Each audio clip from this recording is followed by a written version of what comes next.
सभी भक्त आरती के लिए यथास्थान खड़े हो जाएं। भागवत भगवान की आरती होने के लिए जा रही है।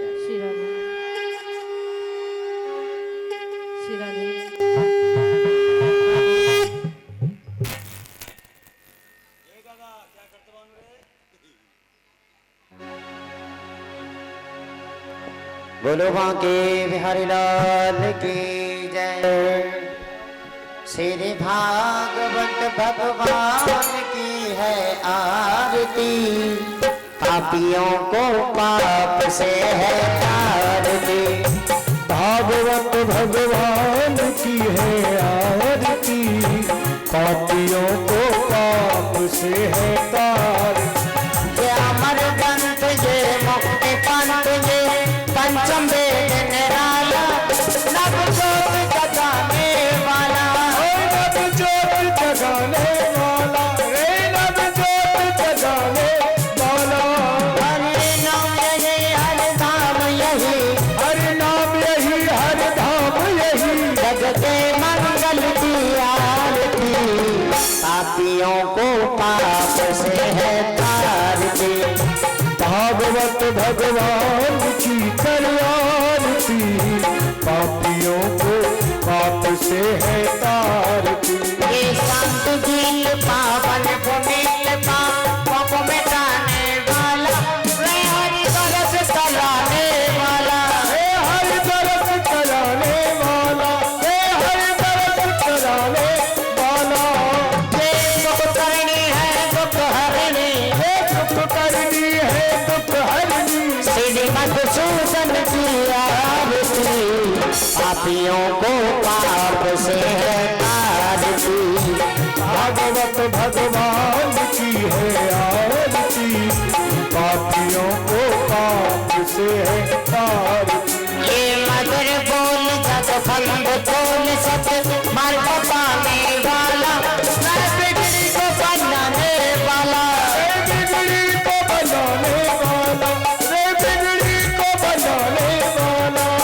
श्री राम यही घनश्याम यही, श्री राम यही घनश्याम यही, प्रभु की महिमा की आरती, पापियों को पाप से है तारती। श्री भागवत भगवान की कर आरती, पापियों को पाप से है तारती। श्री भागवत भगवान की है आरती, पापियों को पाप से है तारती। पापियों को पाप से है तारती, पापियों को पाप से है तारती। कर्पूर गौरम सुनावतारम संसार सारम भुजगेन्द्रहारम, सदा वसंतम हृदयाद वृंदे, तव भवानी शैतम नमामि। त्वमेव माता चंपा त्वमेव, त्वमेव बन्धुः सखा त्वमेव, त्वमेव विद्या धनं त्वमेव, त्वमेव सर्वं मम देवि, त्वमेव सर्वं मम देवि, त्वमेव सर्वं मम देव देव।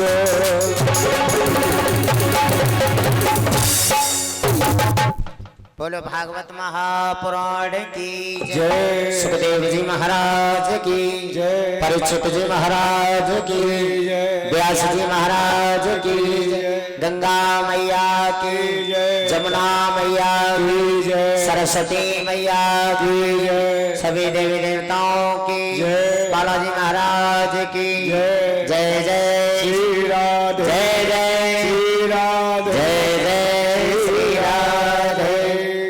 सभी भक्त यथास्थान बैठ जाएं और कथा श्रवण करें। श्री राधे राधे, श्री राधे, श्री राधे, श्री राधे राधे।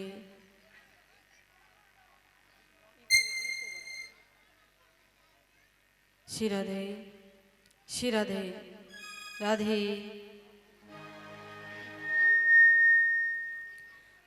गजाननं भूतिगणादिसेवितं, कपितजम्बुफलचारुभक्षणम्, उमासुतं शोकविनाशकारणं, नमामि विघ्नेश्वर पाद पंकजम् कर्पूरी गौरम करुणावतारम् संसारि सारं भुजगेन्द्रहारं सदा वसन्तं हृदयारविन्दे भवं भवानी सहितं नमामि नीलाम्बुजश्यामलकोमलाङ्गं सीता समारोपित्वामभागं पाणो महासायक चारुचापं नमामि रामं रघुवंशनाथं गुरुर्ब्रह्मा गुरुर्विष्णु गुरुर्देवो महेश्वराय गुरुर्साक्षात् परं ब्रह्म तस्मै श्री गुरुवे नमः। जय जय श्री राधारमण जय जय नवल किशोर जय गोपी चितचोर प्रभु जय जय माखन चोर। किस्सा विद्वारन को छोड़ के मैं आई तेरे द्वार ओ वृषवानी की लाडली नेक मेरी ओर निहार वृंदावन के वृक्ष को मरम न जाने कोई जहाँ डाल डाले और पात पे श्री राधे राधे हो कि राधे राधे रटते ही सब व्याधा कट जाए कोटि जन्म की आपदा श्री राधा नाम से जाए। बोलिए बांके बिहारी लाल की जय। बोलिए राधा रानी सरकार की जय। बोलिए श्याम सुंदर यमुने महारानी की बोलिए संत समाज की जय। बोलिए गुरु महाराज की जय। जय जय श्री राधे श्याम। परम मंगलमय परात्पर अखिलेश्वर अकारण करना करने वाले भक्तों पर कृपा करने वाले श्री श्याम सुंदर की वांगमयी प्रतिमूर्ति श्रीमद् भागवत महापुराण के चतुर्थ दिवस में प्रवेश। आइए श्रोताओं अपनी वाणी को पवित्र करने के लिए भगवान नाम संकीर्तन सभी प्रेम से गाइएगा। किशोरी सुंदरी श्यामा तू ही सरकार मेरी है किशोरी सुंदरी श्यामा तू ही सरकार मेरी है किशोरी सुंदरी श्यामा तू ही सरकार मेरी है किशोरी सुंदरी श्यामा तू ही सरकार मेरी है नहीं है और से मतलब नहीं है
मतलब नहीं है और से मतलब फकत एक आस तेरी है किशोरी सुंदरी राधे की सरकार मेरी है।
काहे तो तेरी है किशोरी सुंदरी श्यामा तू ही सरकार मेरी है।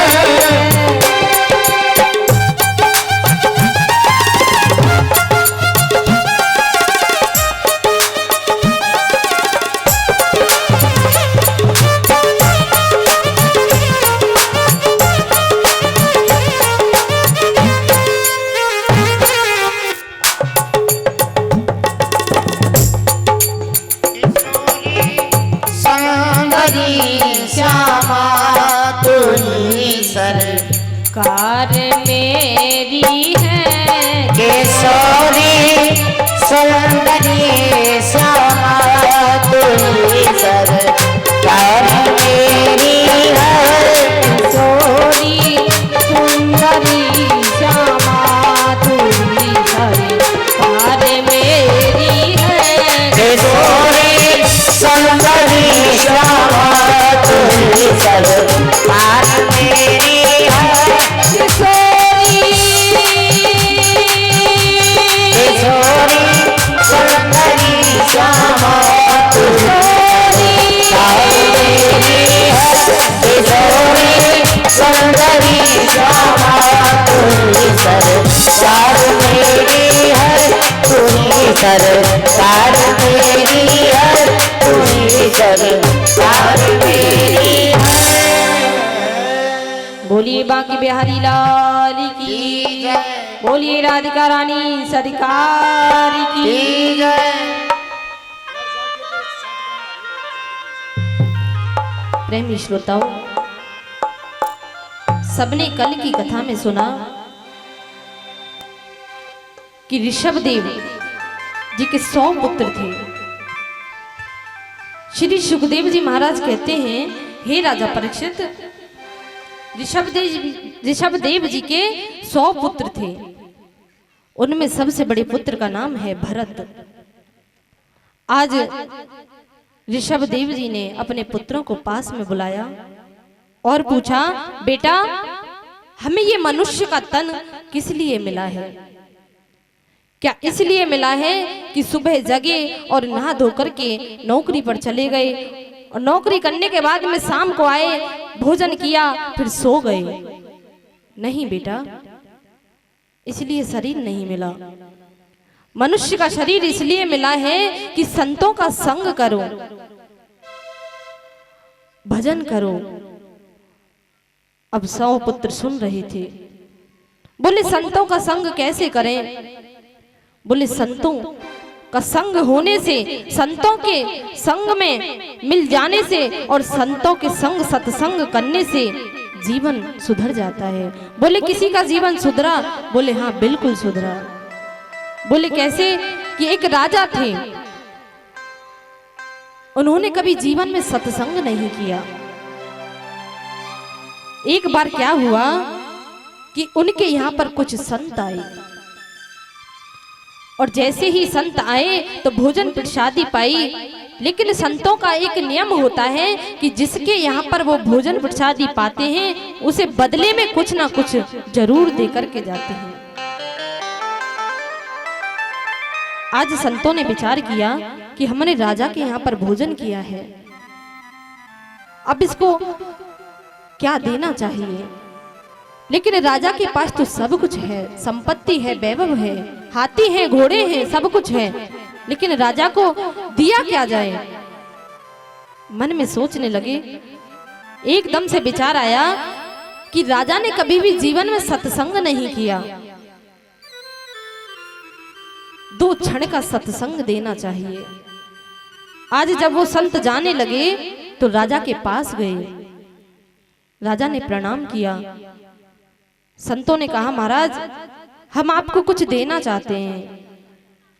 राजा ने कहा प्रभु अब मेरे पास तो सब कुछ है, मुझे क्या देना चाहते हो। बोले तुम्हारे पास सब कुछ है लेकिन मैं तुम्हें 2 क्षण का सत्संग देना चाहता हूं। तुमने अपने जीवन में सत्संग नहीं किया। अब राजा ने हकीकत में ही कोई सत्संग नहीं किया था। अब राजा ने विचार किया कि बस इतनी सी बात है तो सत्संग की, ठीक है महाराज मुझे सत्संग दे करके जाओ। संतों ने पूछा पहले तो ये बताओ कि तुम जगते कितने बजे हो।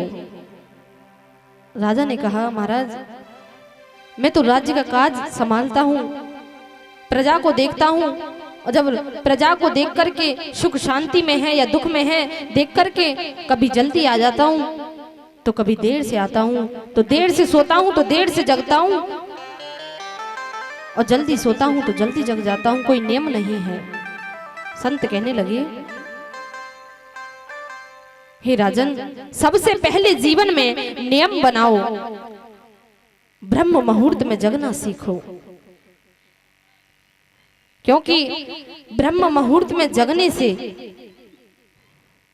जो भी तुम ब्रह्म मुहूर्त में याद करोगे और देखोगे जीवन पर्यंत याद रहेगा।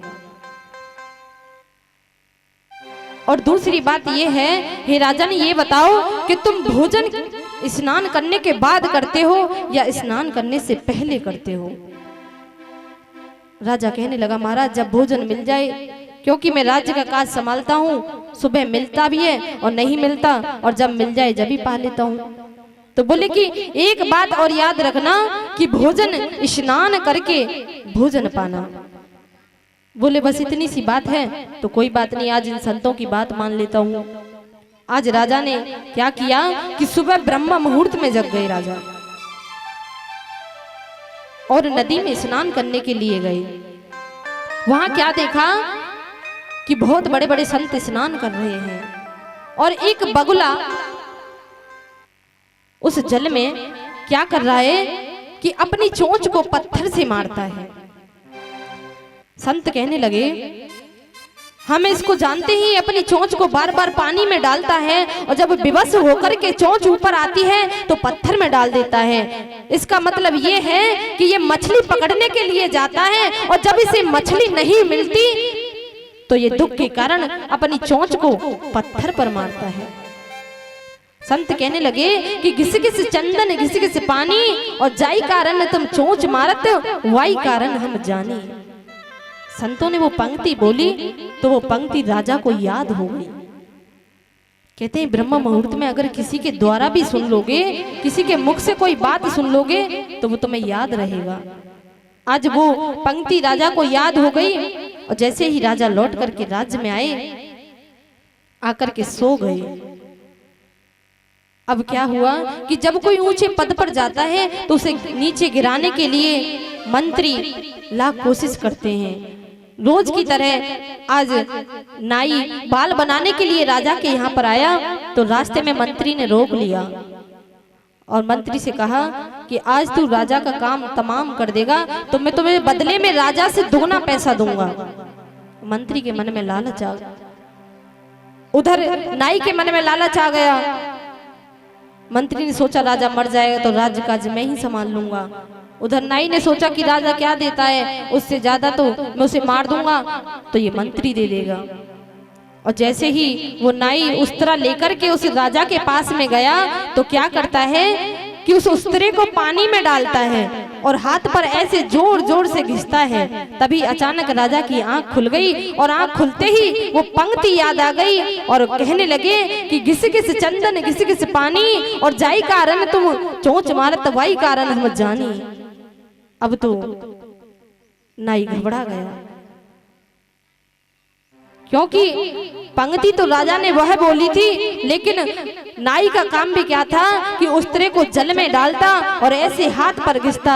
नाई समझ गया कि राजा को पता चल गया है कि मैं इसे मानने के लिए आया हूँ। अब तो चरणों में लेट गया, बोला महाराज मुझे क्षमा कर दो, आपके मंत्री ने मुझे लालच दे दिया था और मैं लालच में आ गया, इसलिए मैं तुम्हें मानने के लिए आ गया। राजा को कुछ पता नहीं था कि वो मानने आया है। देखिए 2 क्षण के सत्संग से आज उस राजा का जीवन बच गया। इसीलिए सत्संग भी जरूरी है। ऋषभदेव जी कहने लगे बेटा जीवन में सत्संग करो। आज ऋषभदेव जी वन की तरफ चले गए बेटों को उपदेश देकर के, और क्या किया एक वृक्ष के नीचे बैठ गए। उधर जिस वृक्ष के नीचे बैठे और पास के गांव की नारियां आती, बोली बाबा हमारे देखना कि हमारे घर में हमारा बेटा नौकरी से लगेगा या नहीं लगेगा। तरह तरह के सवाल पूछने लगी। लेकिन श्रोताओं जीवन में एक बात याद रखना कि कभी संत का क्षण और अन्य का कण कभी भी बर्बाद नहीं करना। संत के पास जाकर के कभी व्यर्थ के सवाल नहीं करना कि महाराज ये बताओ कि हमारा बेटा नौकरी से लगेगा कि नहीं लगेगा। करना है सवाल तो इतना करना कि महाराज हमें इतना बता दीजिए कि भगवान से कैसे मिलना होगा। संत से हमेशा भगवान के बारे में पूछो कि भगवान की प्राप्ति कैसे होगी। आज ऋषभदेव जी के जो बड़े बेटे हैं भरत, उन्होंने मन में विचार किया कि मेरे पिताजी ने हमें उपदेश दिया था, मनन किया और अपने पुत्र सुमित को राजगद्दी देकर के आज वो भी एक नदी के किनारे तपस्या करने के लिए चले गए। आज भरत जी तपस्या कर रहे हैं, कई वर्ष तपस्या करते करते हुए एक दिन क्या देखा, कि जब तपस्या कर रहे थे तो एक हिरणी उस नदी में पानी पी रही थी। गर्भवती हिरणी थी, पानी पी रही थी। जैसे ही वो पानी पी रही थी तभी एक शेर ने दहाड़ मारी और डर करके वो छलांग लगाने लगी। और जैसे ही उस हिरणी ने छलांग लगाई तो जल में ही उसको प्रसव पीड़ा हो गई, और प्रसव पीड़ा होने के कारण उस हिरणी की मृत्यु हो गई। आज वो छोटा सा शिशु हिरणी का बच्चा उस जल में बह रहा है। आज बहते बहते बहते जहां पर वो भरत जी तपस्या कर रहे थे वहां पर पहुंच गया। भरत जी ने देखा कि ये छोटा सा शिशु आज जल में बह रहा है, मैं इसे बचाऊं या नहीं बचाऊं, मन में सोचने लगे। फिर कहने लगे अगर मैंने इसे नहीं बचाया तो मुझे पाप लगेगा, क्योंकि संत का धर्म है कि अगर कोई कुमार्ग पर जा रहा हो या कोई डूब रहा हो तो उसे सहारा जरूर देना चाहिए, और मैंने नहीं बचाया तो मुझे पाप लगेगा। आज भरत जी के मन में विचार आया क्यों ना मैं इसे बचा लूं, और उस हिरण के बच्चे को बचा करके आश्रम में ले आए। देखिए श्रोताओ, ये ममता बहुत बुरी है। कहां तो भरत जी सबको त्याग करके, सबको छोड़ करके उस नदी में तपस्या करने के लिए आए, और आज उस हिरण के बच्चे को लेकर के आश्रम में आ गए। देखो भरत जी ने कोई गलती नहीं की, उस बच्चे को बचा लिया, लेकिन बचा तो लिया, गलती ये की कि उस हिरण के बच्चे में ममता डाल दी, ममता कर ली। अब तो वो हिरण का बच्चा कहीं भी जाता, थोड़ा लेट हो जाता तो रोने लग जाते, हाय मेरा वो हिरण का बच्चा कहाँ गया, अरे उसे जीव जंतु खा जाएंगे, अभी छोटा सा है, उसने तो कुछ अभी देखा भी नहीं है। घबराने लग जाते। जहां पर आधा घंटा भजन करते वहां वो 20 मिनट करने लगे। इतनी ममता हो गई, जब वो 20 मिनट भजन करने लगे तो 10 मिनट हो गई। 10 मिनट भजन करते, 2-4 मालाएं करते तो 1 माला करने लगे। इतनी ममता हो गई। उसे नहलाते धुलाते, हरी हरी घास खिलाते। एक दिन क्या हुआ कि वो हिरण का बच्चा अपने ही संगत में हिरण के झुंड आए हुए थे, उन्हीं झुंडों में मिल गया। सुबह से शाम हो गई, जब वो बच्चा वापस नहीं आया तो आज भरत जी रोने लगे, जोर जोर से चिल्ला रहे हैं, हाय मेरा हिरण कहाँ गया, अरे उसे जंतु खा जाएंगे, बड़े बड़े शेर हैं, उसने कुछ नहीं देखा। और हिरण कहते कहते अपने प्राणों को त्याग दिया। कहते हैं श्रोताओं, सुखदेव जी कहते हैं, हे राजा परीक्षित, जो अंत मत सो गति, जो अंत में जो याद आएगा तुम्हें उसी की गति प्राप्त होगी। आज भरत जी ने हिरण को याद किया। देखिए, जब हिरण को याद किया तो अगले जन्म में उन्हें हिरण बनना पड़ा। अगला जन्म उनका हिरण का हुआ। सब कुछ याद है, सबसे अलग है। सारे हिरण हरी हरी घास खाते हैं और वो हिरण सूखी घास खाता है। सारे हिरण छाया में बैठते हैं और वो हिरण धूप में बैठता है। क्यों? उसे पूर्व जन्म की बात याद है कि मैंने ममता की थी, कहां मुझे मनुष्य का शरीर मिला और कहां मैंने ममता करके आज हिरण का शरीर पा लिया। क्योंकि श्रोताओं, हर योनि में हर कार्य किया जाता है, पर लेकिन भजन है वो तो सिर्फ मनुष्य ही करते हैं। ये मनुष्य तन पाकर के ही होता है, जबकि हर योनि में हर कार्य हो सकता है। इसलिए श्रोताओं, जितना हो सके उतना भजन करिए। क्योंकि एक संत कह गए कि साथी दृग बिंदु के जल बिंदु पान तक, अर्धांगिनी चलेगी केवल मकान तक। पत्नी को भी अधिकार नहीं है, अगर पति की मृत्यु हो जाए तो शमशान नहीं जा सकती, और परिवार वाले जाएंगे केवल शमशान तक। परिवार वाले जो रिश्तेदार आते हैं वो भी कहाँ तक जाते हैं? शमशान तक। और शमशान जब जाते हैं तो रास्ते में वैराग्य आते हैं। क्या कहते हैं? अरे जैसा भी था अच्छा था, अरे कुछ भी सही, उसने कभी बुरा नहीं किया या बुरा किया, अरे एक दिन हम भी ऐसे चले जाएंगे। और जिसकी तुम कामना करते हो पुत्र की कि बेटा भी फर्ज निभाएगा तो अग्निदान तक। लेकिन एक संत ने सवाल कर दिया, बोले कुछ जाता है साथ में जरूर। बोले क्या जाता है? कि इससे तो आगे भजन ही है साथी, हरि के भजन बिन अकेला रहेगा। इससे तो आगे भजन ही है साथी, हरि के भजन बिन अकेला रहेगा। दुनिया में 2 दिन का मेला लगा है, कायम ये जग में झमेला रहेगा। दुनिया में 2 दिन का मेला लगा है, कायम झमेला रहेगा। इससे तो आगे भजन ही है साथी, हरि के भजन बिन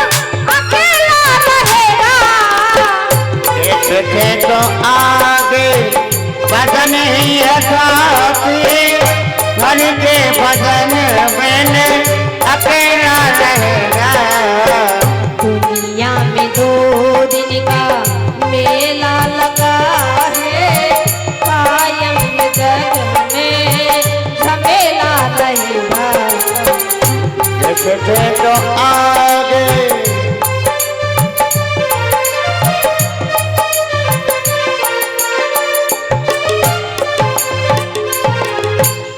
संत ने कहा,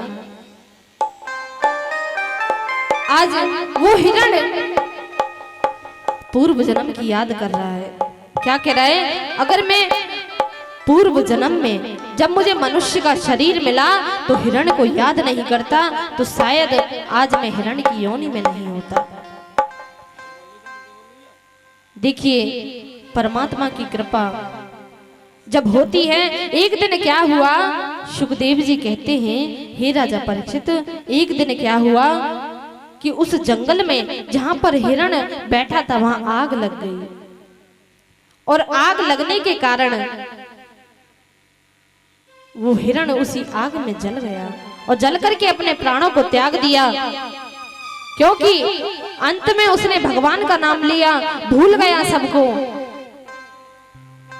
तो फिर उनका अगला जन्म एक ब्राह्मण के यहां पर हुआ।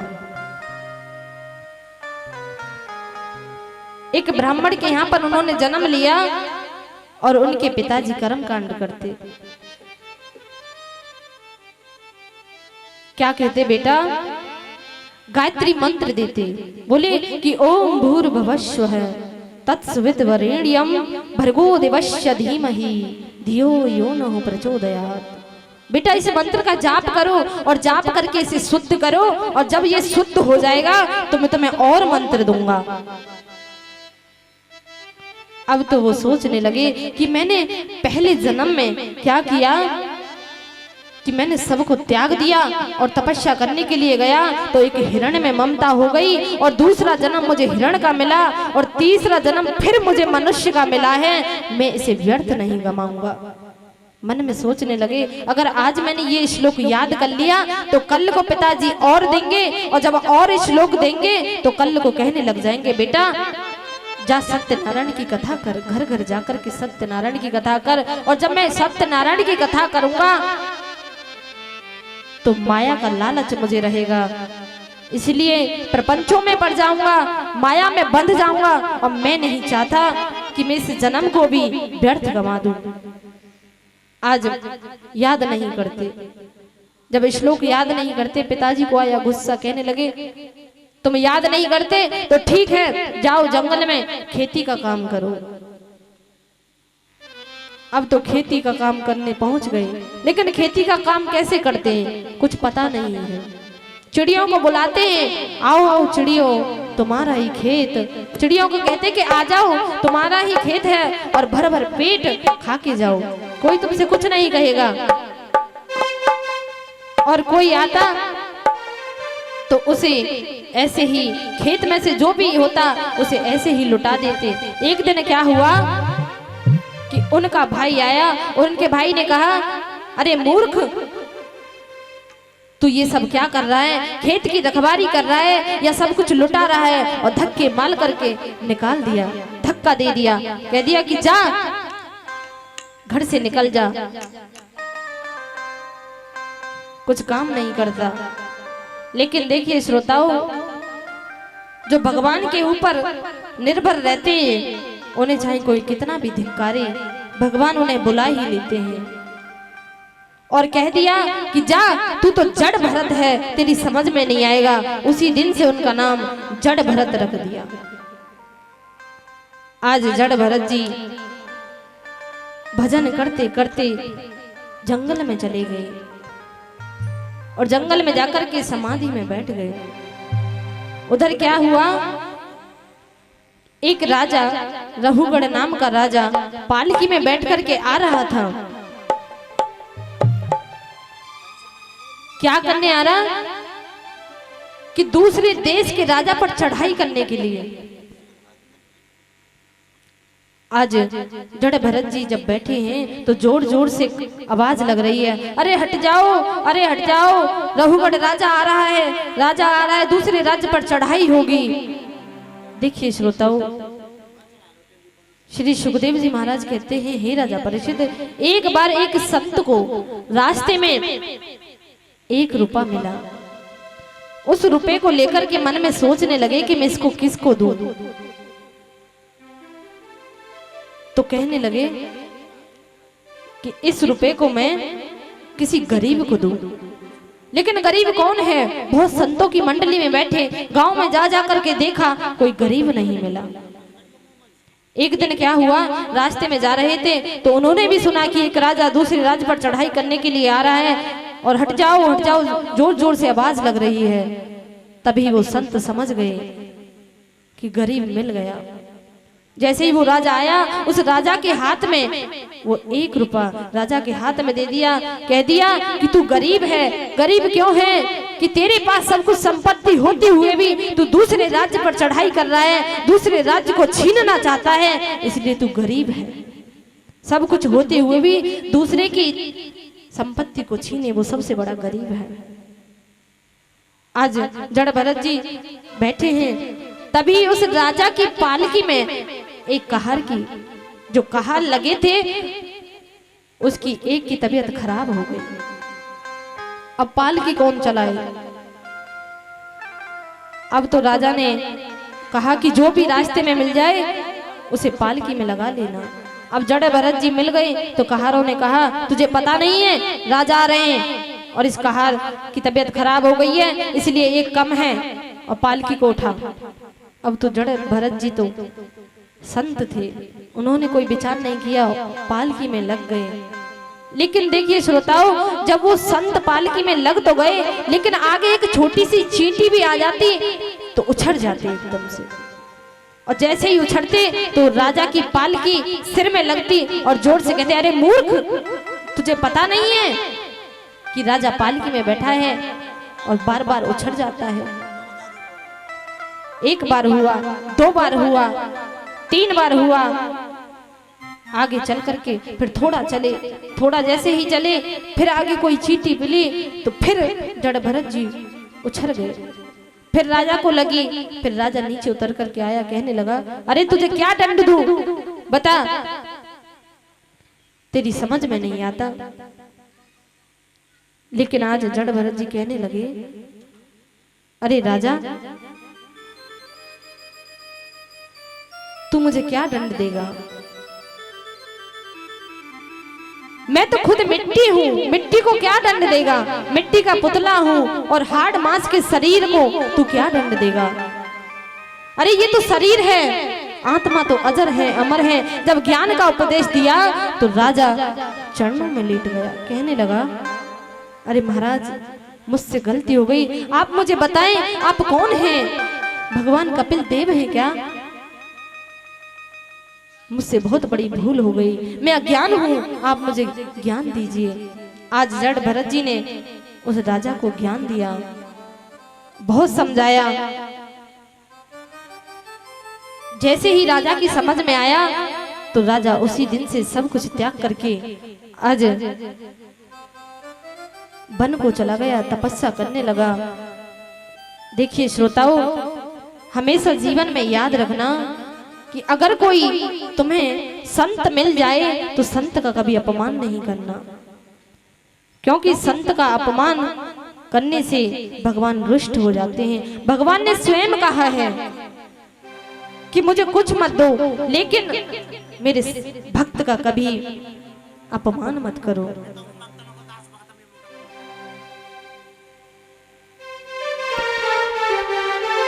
और भगवान कहते हैं, और मैं तो हूँ संतन को दास, भगत मेरे मुकुट मणि।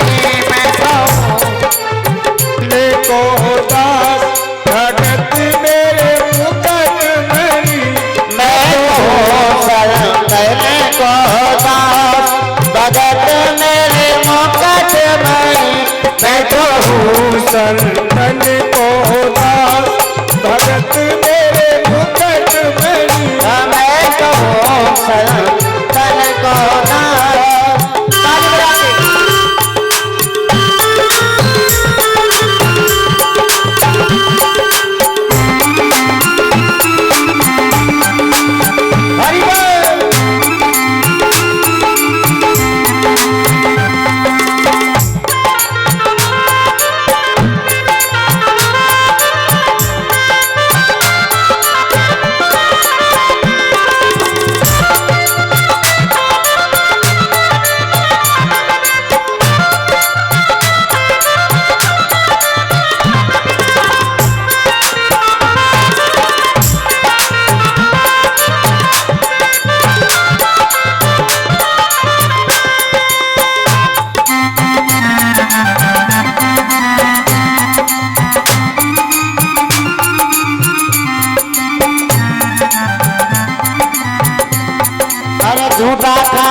गले लगाऊं नहीं जात को ध्यान, झूठा खाऊं गले लगाऊं नहीं जात को ध्यान, झूठा खाऊं गले लगाऊं नहीं जात को ध्यान, झूठा खाऊं गले लगाऊं नहीं जात को ध्यान, सेवा करूं करूं मैं सेवा, ओ सच्चा विश्वास यही तो मेरे मन में बसी, मैं कहूँ सरतन को दास, सरत मेरे मुकुट मणिरे में तो हूँ सरतन को दास।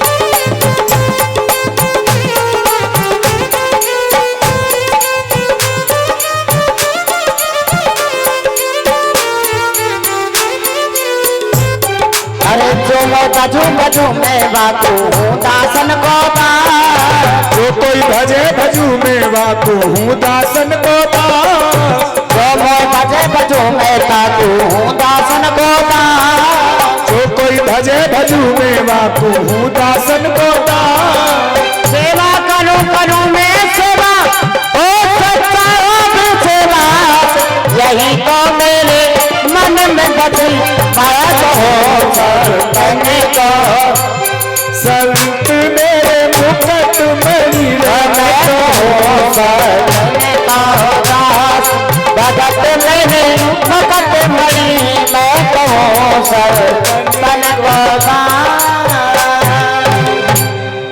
बोलो संत भगवान की जय हो। आज श्री सुखदेव जी महाराज कहते हैं, हे राजा परीक्षित, अब मैं तुम्हें नरकों की कथा सुनाता हूँ। राजा परीक्षित ने कहा, क्षमा करें महाराज, हमें ये बताइए कि नरकों की कथा, नरक में कैसे कैसे लोग जाते हैं और कौन कौन से नरक में। बोले कि नरक 24 प्रकार के होते हैं। जय श्री राधे। हाँ साहब, 51 रुपए भूरा सिंह सूर्यवंशी नगला बादाम, 500 रुपए श्री राजेंद्र प्रसाद प्रजापत, 100 रुपए प्रिया कुमारी पुत्री प्रमोद सिंह जादौन और 100 रुपए जानवी कुमारी पुत्री प्रमोद सिंह जादौन, 111 रुपए गुप्तदान महादान, 21 रुपए गुप्तदान महादान और 20 रुपए अभिषेक व मुकुल जादौन नाती स्वर्गीय श्री जयपाल सिंह जादौन। ये हमारे भागवत में दान करते हैं, हम इनके आभारी हैं। जय श्री राधे, जय श्री कृष्ण। बोलिए गोविंद भगवान की जय। श्री सुखदेव जी महाराज कहते हैं, हे राजा परीक्षित, जो किसी की झूठी गवाही देता है, अगर कोई दोषी नहीं है और उसकी गवाही कोई झूठी दे दे तो उसे ताम्रस नरक में जाना पड़ता है। और जो व्यक्ति पराये धन को हड़पना चाहता हो, जो व्यक्ति किसी के पराये धन को हड़पना चाहता हो, उस व्यक्ति को अंध ताम्रस नरक में जाना पड़ता है। और हे राजन, जो व्यक्ति घृणा द्वेष करता हो, जो व्यक्ति घृणा द्वेष करता हो, उसे रौरव नरक में जाना पड़ता है। और जो हिंसा करता हो, लोगों की हिंसा करता हो, उन्हें कुंभीपाक नरक में जाना पड़ता है। और कभी कभी ऐसा भी होता है कि जो अंत समय पर किसी ना किसी कारण भगवान का नाम ले लेता है तो उसे नरकों से भी मुक्ति मिल जाती है, कोई भी नरक में जाना नहीं पड़ता। राजा परीक्षित कहने लगे, महाराज हमारी कुछ समझ में नहीं आया। श्री सुखदेव जी महाराज कहते हैं हे राजा परीक्षित, जिसने जीवन में घोर पाप किए हो, जिसने जीवन में कभी भी भगवान का नाम न लिया हो और अंत समय पर किसी कारण वो भगवान का नाम पुकार ले तो उसे नरक में जाना नहीं पड़ता। राजा परीक्षित कहने लगे, महाराज हमारी समझ से बाहर है, हमारी समझ में नहीं आया। अगर ऐसी बात है तो कोई ऐसा हुआ है कि जिसने जीवन में पुण्य ना किया हो और अंत समय पर भगवान का नाम लिया हो तो उसे नरकों से मुक्ति मिल गई हो।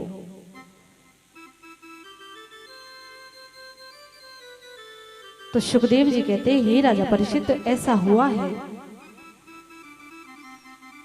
बोले कि एक पंडित थे जिनका नाम था अजामिल। बहुत बड़े प्रखंड ज्ञानी महापुरुष थे, रोज कर्म कांड करते, प्रतिदिन पूजा पाठ करते। एक दिन क्या हुआ कि देखिए श्रोताओ, मानस में स्वामी जी भी कह रहे हैं,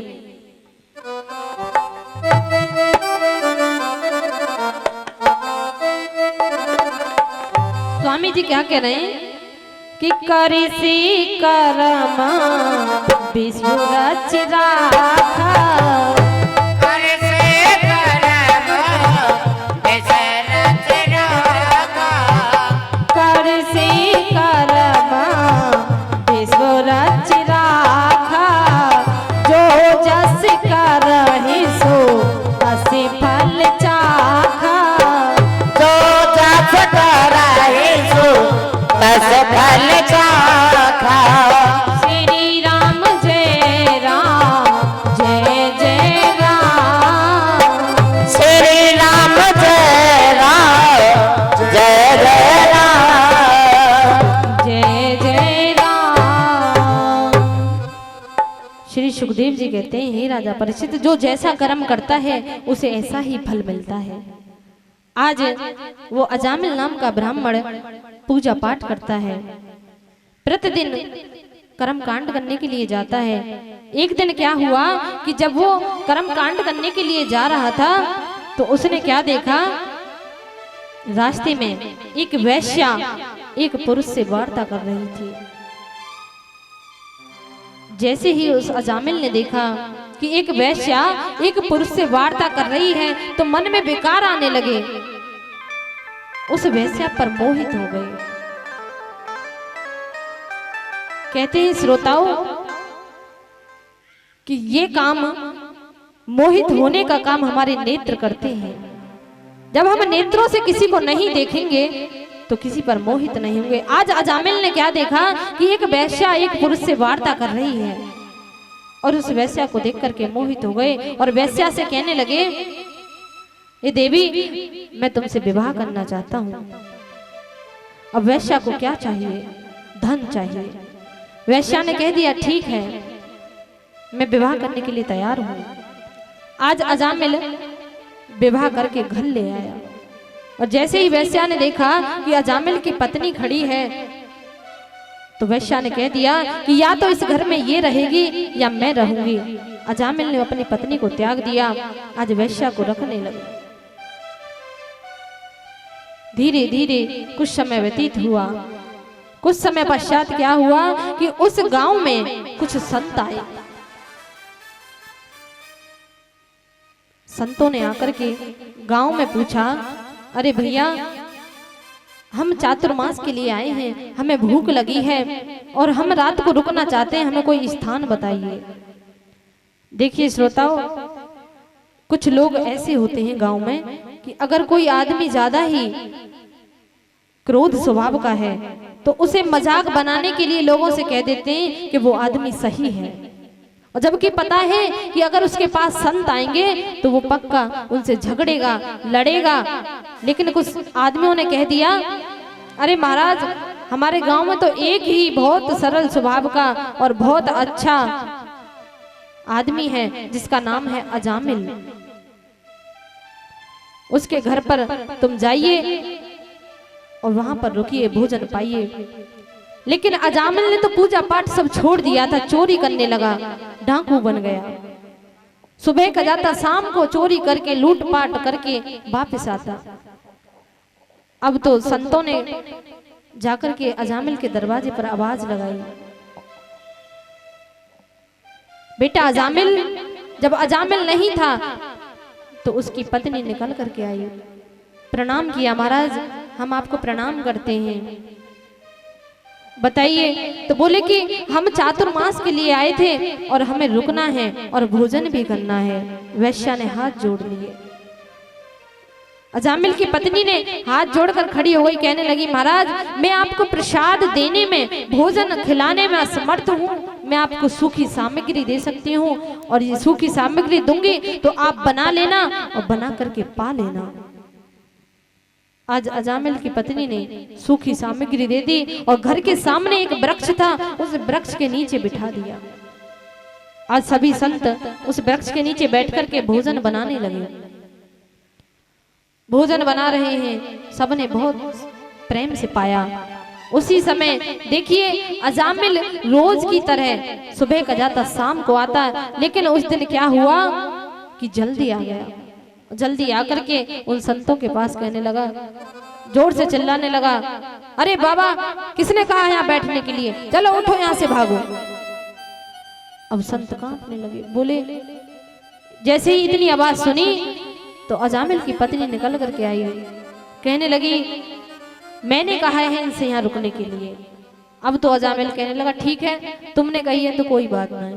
क्योंकि श्रोताओं देखिए, अगर नारी पति से थोड़ा ऊंचा भी बोल जाए तो पति दब जाता है।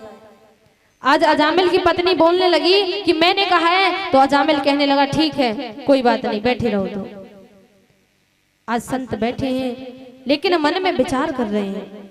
क्या विचार कर रहे हैं कि ये अजामिल दुष्ट है, अगर हमें से कोई ज्ञान की बात कहेंगे तो ये मानेगा नहीं, और हमने इसका अन्न खाया है और हमने इसका अन्न खाया है, और ऐसे अन्न खाने से जब तक हम इसको सुधार न दें तो हमारा व्यर्थ है।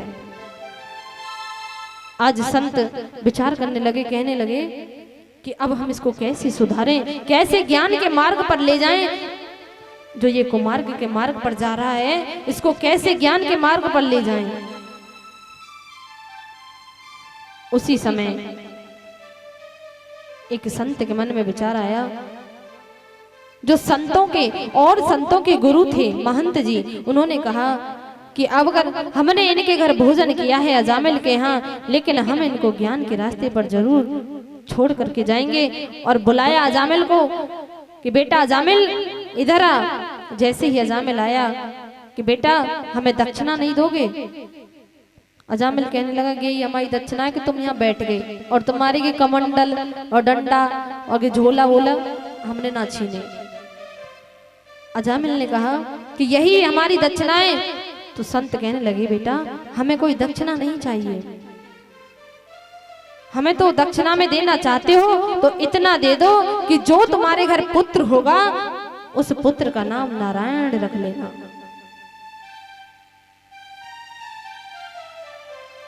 अब तो अजामिल कहने लगा, ठीक है इतनी सी बात है, देने को तो कुछ नहीं है, लेकिन ये बात कहते हो तो ये बात हम तुम्हारी मान लेंगे। कुछ समय बाद अजामिल के घर पुत्र हुआ और उसका नाम नारायण रख लिया।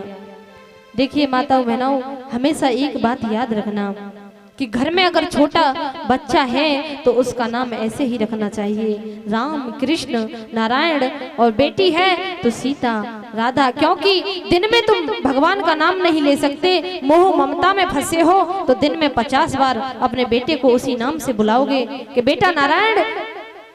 दिन में 50 बार उसकी तरफ तुम्हारी आत्मा रहेगी, मोह रहेगा, 50 बार नाम लोगे। इसलिए ऐसा ही नाम रखना चाहिए। आज अजामिल ने नारायण नाम रख लिया। धीरे धीरे समय व्यतीत हुआ। एक दिन क्या हुआ, अजामिल की उम्र पूरी हुई, यमराज के दूत लेने के लिए आए। जैसे ही यमराज के दूत लेने के लिए आए तो अजामिल ने क्या किया कि दूरे क्रीणन कास्तम पुत्रम नारायणम।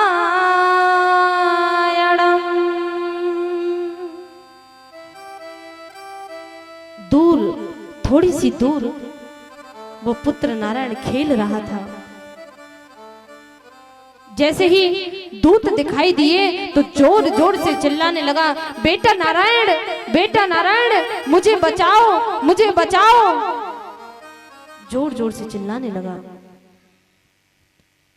उसी समय मेरे गोविंद ने देखा कि भले इसने जीवन में कितने भी पाप किए हों, लेकिन अंत समय पर इसने मुझे पुकारा है और अपने पार्षदों को भेज दिया कि जाओ, अजामिल को नरक में नहीं जाना, हमारे पास लेकर के आना। उधर यमराज के दूत हैं, उधर भगवान के दूत हैं, आपस में वार्ता कर रहे हैं, कह रहे हैं कि हम इसे लेकर के जाएंगे। लेकिन भगवान के दूत कह रहे हैं हम लेकर के जाएंगे। आपस में दोनों लड़ रहे हैं। भगवान के दूतों ने कहा, मेरे गोविंद के दूतों ने कहा कि अरे इसने हमारे प्रभु का नाम लिया है, इसलिए इसे हम लेकर के जाएंगे। यमराज के दूत कहने लगे, अरे इसने प्रभु का नाम नहीं लिया, इसने अपने बेटे का नाम लिया है।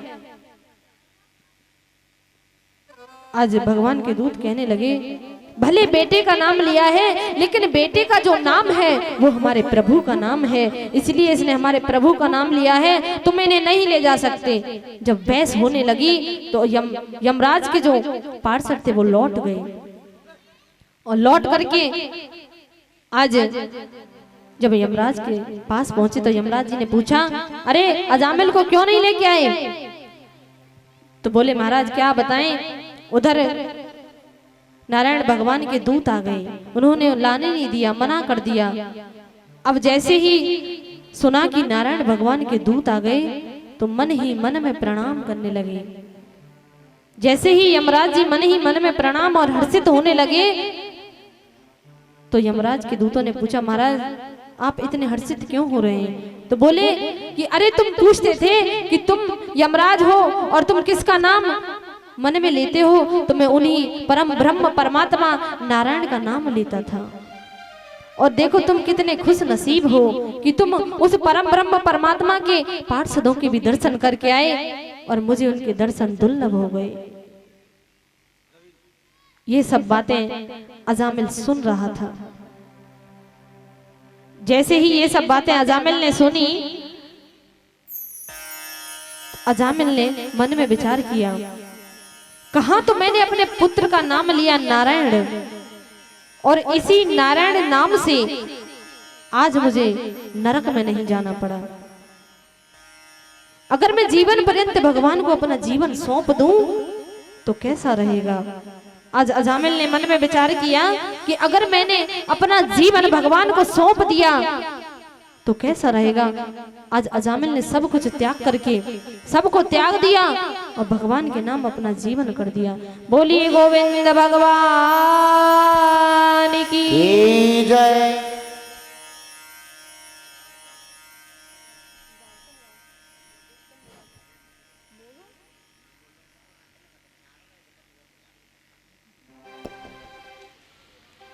बोलो बांके बिहारी लाल की।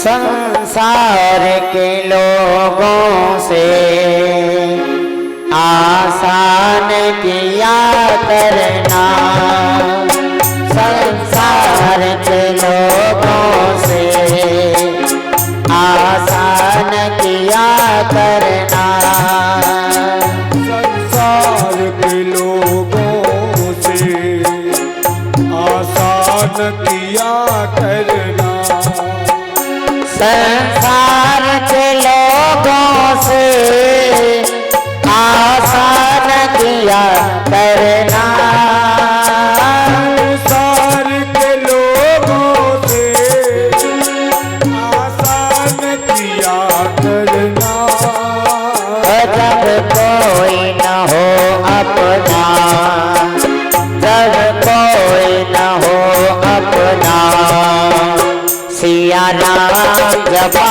करना, संसार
आते हैं। जीवन के समुद्र में तूफान भी आते हैं। जो उनको भजते हैं प्रभु आप बचाते हैं। प्रभु जिसको भजते हैं प्रभु आप बचाते हैं। और वो आप ही आएंगे, वो आप ही आएंगे। तुम याद किया करना जब कोई न हो अपना। सिया राम जपा करना संसार के लोगों से आसान किया करना। हरि बोल।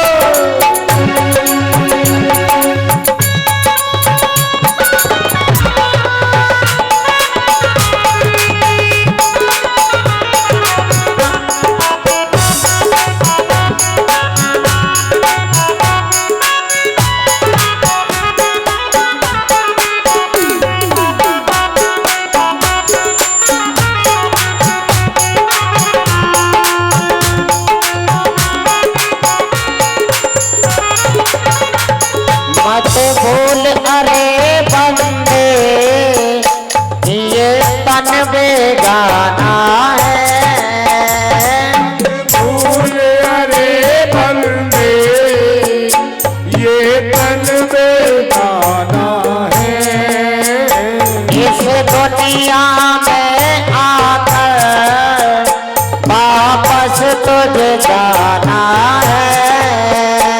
इस दुनिया में आकर वापस तुझे जाना है।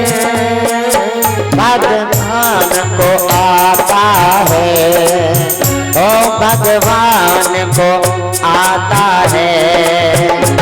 भक्तों पे दया करना ओ संसार के लोगों से आसान किया करना। जब कोई न हो अपना। सिया राम जपा करना जब कोई न हो अपना। सिया राम जपा करना। हरि बोल।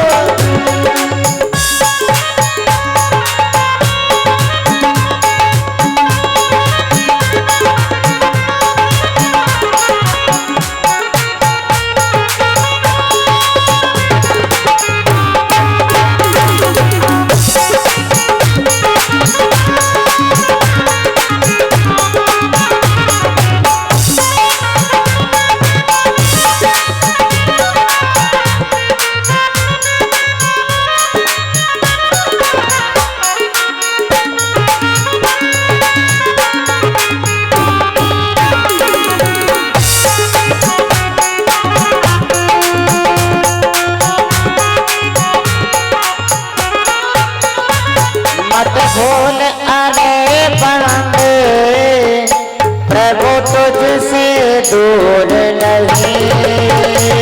मत भूल अरे बंदे प्रभु तुझसे दूर नहीं। जो कष्ट हो भक्तों पर प्रभु को मंजूर नहीं। जो कष्ट हो भक्तों पर प्रभु को मंजूर नहीं। माया के चक्कर से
कि जब तक मैं नारायण से बदला न ले लूं मैं शांत नहीं बैठूंगा।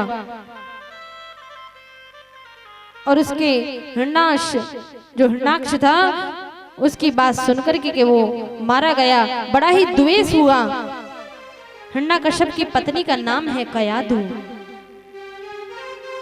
आज हिरण्याकश्यप ने अपनी पत्नी से कहा कि मैं तपस्या करने के लिए जा रहा हूं, तब तक मैं भगवान को प्राप्त करके ये वरदान मांग लूं और नारायण से बदला न ले लूं, तब तक मैं वापस नहीं आऊंगा। इतना कहकर के हिरण्याकश्यप तपस्या के लिए चला गया। उधर हिरण्याकश्यप की जो पत्नी थी कयाधु वो गर्भवती थी। देवताओं ने सोचा कि जो कयाधु के गर्भ में जो पुत्र है वो राक्षस होगा और जब वो पैदा होगा तो वो उदंडी होगा और हम सबको कष्ट देगा, इसलिए क्यों ना इसे मार दिया जाए। आज इंद्र कयाधु का हरण करके ले जा रहे हैं।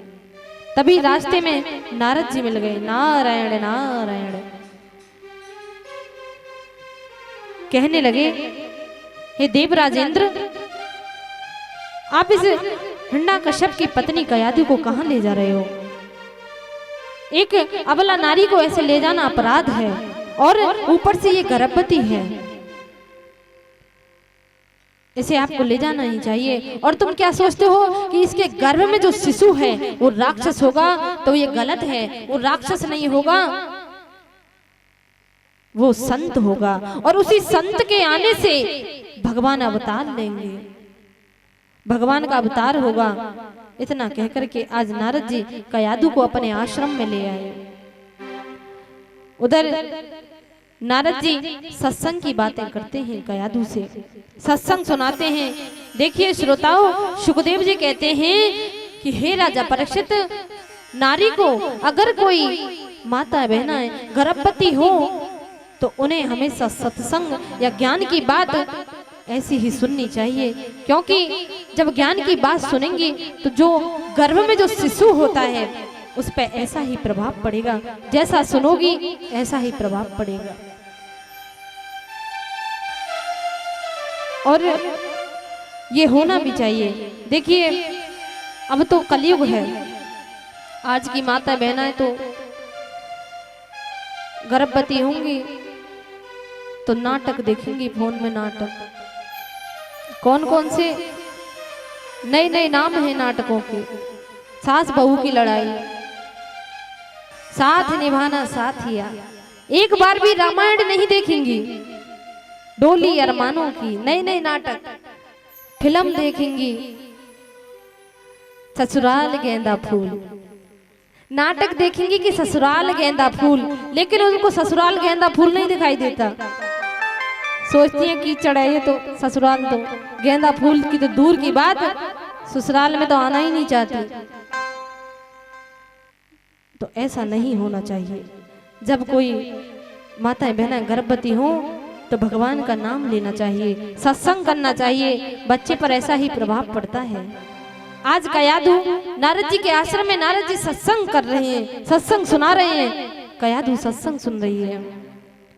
कुछ समय बाद जब हिरण्याकश्यप ने घोर तपस्या की, और कितनी तपस्या की कि शरीर में दीमक लगने लगी। घोर तपस्या कर कर के आज ब्रह्मा जी प्रसन्न हो गए और ब्रह्मा जी प्रकट हो गए। बोले हे हिरण्याकश्यप, क्या वरदान मांगना चाहता है? वरदान मांग ले, मैं तुम्हारी तपस्या से बहुत खुश हूं। हिरण्याकश्यप कहने लगा कि मुझे वरदान देना है तो ये दो कि ना मैं दिन में मरूं ना रात में मरूं। पहला वरदान मुझे ये दे दो, और दूसरा वरदान ये दो कि ना मैं अस्त्र से मरूं ना शस्त्र से मरूं, और तीसरा वरदान ये दो कि आपकी बनाई हुई इस दुनिया में किसी से ना मरूं, और चौथा और तो और आपके जो बनाए हुए 12 महीने हैं, इन महीने में मैं किसी महीने में न मरूं। अब तो ब्रह्मा जी ने कह दिया कि मरना तो सबको ही पड़ेगा, क्योंकि किसी ने कहा कि सुंदर काया देख के मत ना करिए गुमान, और काल सभी को खाएगा, क्या बूढ़ा क्या जवान। जाना सबको है, ये सत्य है। इसीलिए ब्रह्मा जी को तो पता थी कि मरना सबको है, जिसने जन्म लिया है उसे मरना जरूर पड़ेगा। लेकिन भगवान ने कहा कि मैं इसको वरदान दे दूं तो कोई ना कोई लीला फिर से भगवान रचेंगे जरूर। आज तथास्तु कहकर के ब्रह्मा जी चले गए। उधर हिरण्यकश्यप लौट करके आया। उधर कयाधु के एक पुत्र हुआ, उस पुत्र का नाम प्रहलाद रख दिया। बोलिए प्रहलाद महाराज की जय। आज जैसे ही हिरण्यकश्यप लौट करके आया तो उन छोटे से बच्चे को, प्रहलाद को पढ़ने के लिए गुरुकुल में भेज दिया। शुक्राचार्य जी के पास, जो दैत्यों के गुरु हैं शुक्राचार्य जी, उनके पास भेज दिया। अब तो हिरण्यकश्यप कहता कि मैं ही भगवान हूं, जो भी कहो मेरा ही नाम लहो। कोई भी परमात्मा उस विष्णु का नाम जबान पर नहीं लेगा। और हिरण्यकश्यप ने अपने राज्य में सबसे यही कह दिया कि जिसने भी अपने जीवन पर नारायण का नाम लिया उस दिन उस जीव को काट दिया जाएगा। अब तो कोई भी भगवान का नाम नहीं लेता। सब हिरण्यकश्यप की जय जयकार करते। लेकिन कहते कि दरस परस और मज्जन पाना, दरस परस और मज्जन पाना, दरस यानी संतों का दर्शन भी हो जाए तो भी तुमको मुक्ति मिल जाएगी, स्पर्श भी हो जाए तो भी तुमको मुक्ति मिल जाएगी। लेकिन कयाधु के गर्भ में जब थे तो संत नारद जी के दर्शन हो गए थे। तो आज प्रहलाद जी के हृदय में रहते तो राक्षसों के साथ हैं, लेकिन भाव परमात्मा वाला है। दिन रात नारायण नारायण का जाप करते हैं। और जिस विद्यालय में भेजा पढ़ने के लिए शुक्राचार्य जी के पास, तो वहां सारे बच्चे तो हिरण्यकश्यप की जय जयकार करते हैं, लेकिन प्रहलाद जी भगवान की जय जयकार करते हैं। बोलिए नारायण भगवान की, ऐसे जय जयकार करते हैं। एक दिन क्या हुआ, हिरण्यकश्यप ने बुलाया, बेटा तुमने गुरुकुल में क्या सीखा? प्रहलाद जी कहने लगे, पिताजी मैंने गुरुकुल में सीखा कि परमात्मा के सिवा कोई अपना नहीं है, नारायण के सिवा कोई अपना नहीं है। जैसे ही ऐसे सुना कि इसने क्या किया, नारायण, जोर से कहने लगे, अरे मूर्ख, तुझे समझ में नहीं आता? नारायण कुछ नहीं है, सब कुछ मैं हूं। और उस नारायण का नाम आज के बाद जबान पर नहीं लेना। आज प्रहलाद जी कहने लगे, पिताजी इस संसार के लोगों से आशा ना करो। कहते हैं कि संसार के लोगों से आशा न किया करना, जब कोई ना हो अपना, सिया राम जपा करना, जब कोई न हो अपना, सिया राम जपा करना।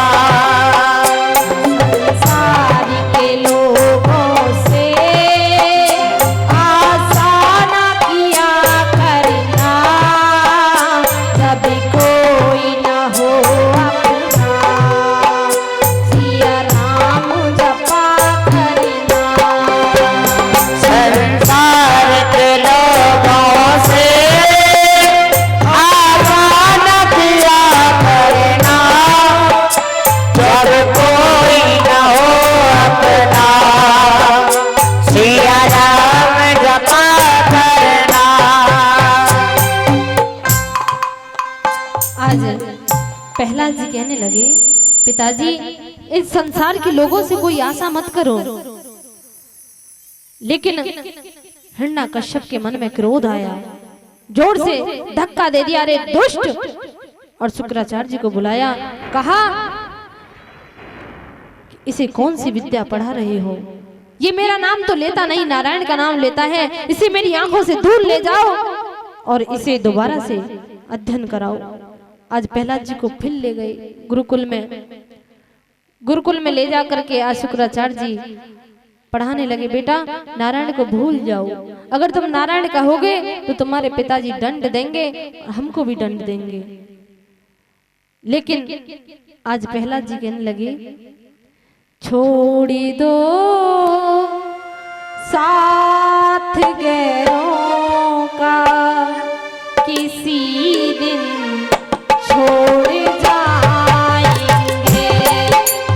छोड़ दो साथ गैरों का, किसी दिन छोड़ जाएंगे। छोड़ दो साथ गैरों का, किसी दिन छोड़ जाएंगे। खबर में है पड़ी नैया, खबर में है पड़ी नैया, किनारा तोड़ जाएंगे। खबर में है पड़ी नैया, किनारा तोड़ जाएंगे।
आज प्रहलाद जी कहने लगे, हे गुरुजी, आप मुझे किस मार्ग पर ले जा रहे हो?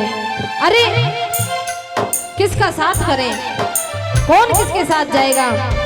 और क्या कहने लगे, कभी दिल को न पहचाना, किया था प्यार दौलत से।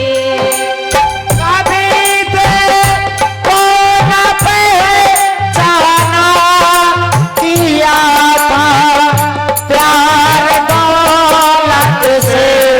कभी दिल को न पहचाना,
आज श्री सुखदेव जी महाराज कहते हैं, हे राजा परीक्षित, उस शिशु को देखिए,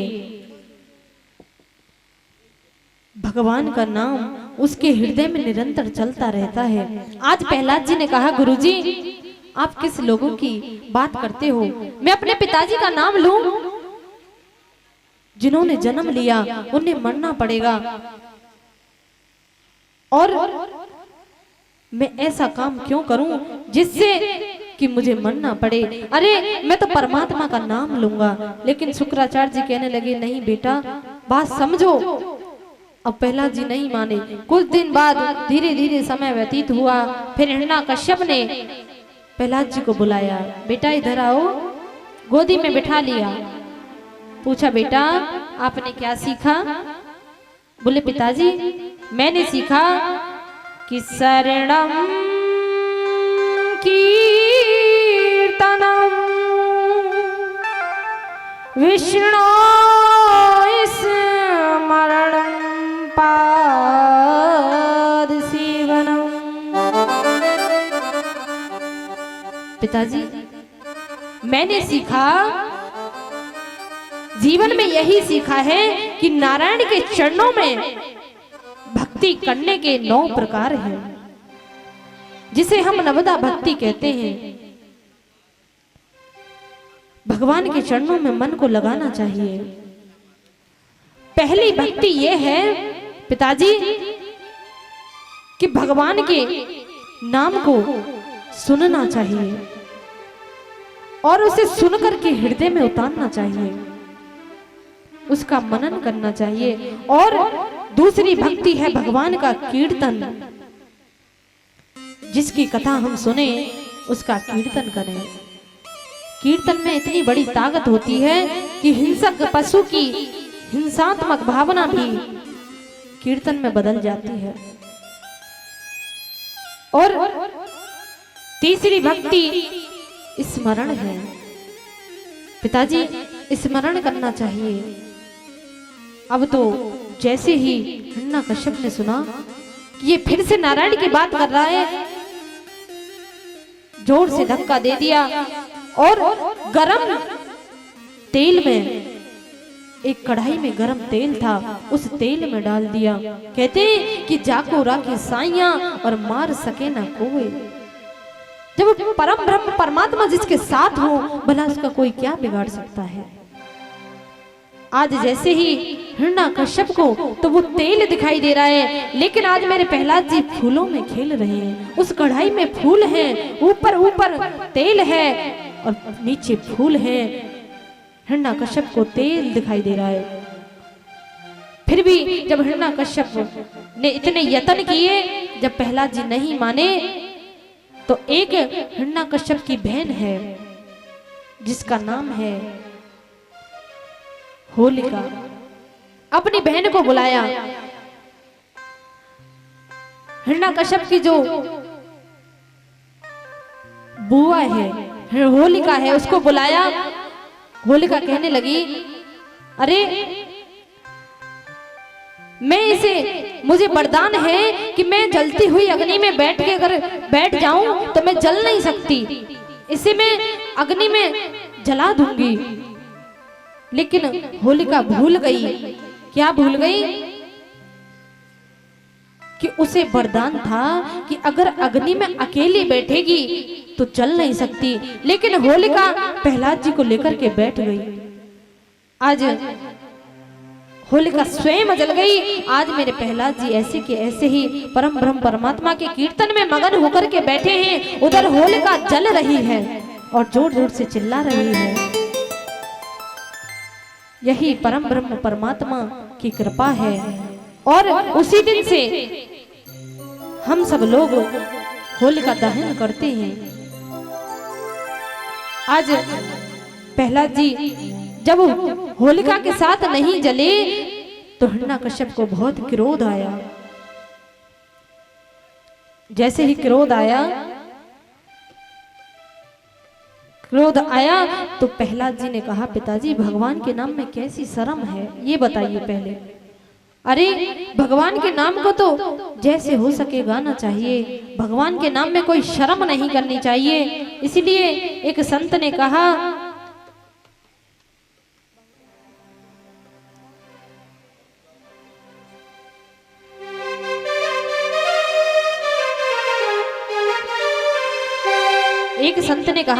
कि भगवान के नाम को जैसा हो सके गाना चाहिए और कोई भगवान के नाम में शर्म नहीं करनी चाहिए,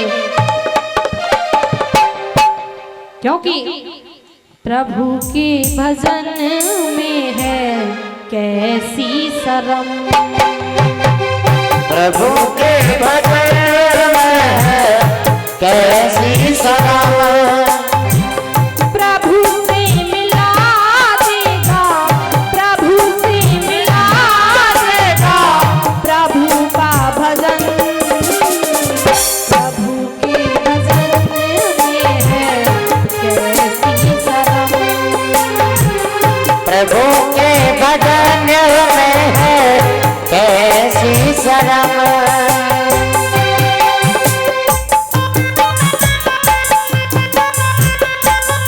सभी तालियों का आशीर्वाद प्रेम से।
भजन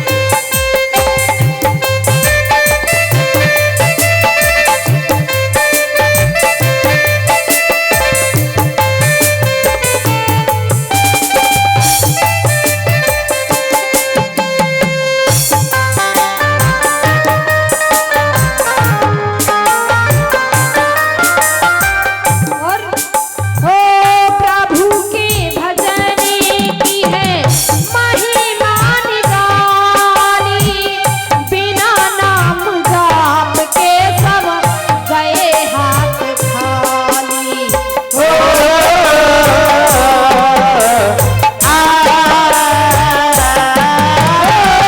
प्रभु के भजन की है महिमा निराली, बिना नाम जाप के सब गए हाथ खाली।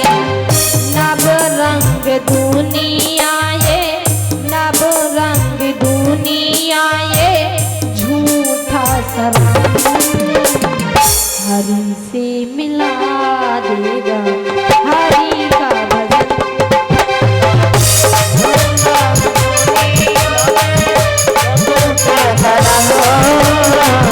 हरि से मिला देगा हरि का भजन से मिला देगा हरि का भजन हरि का भजन हरि का भजन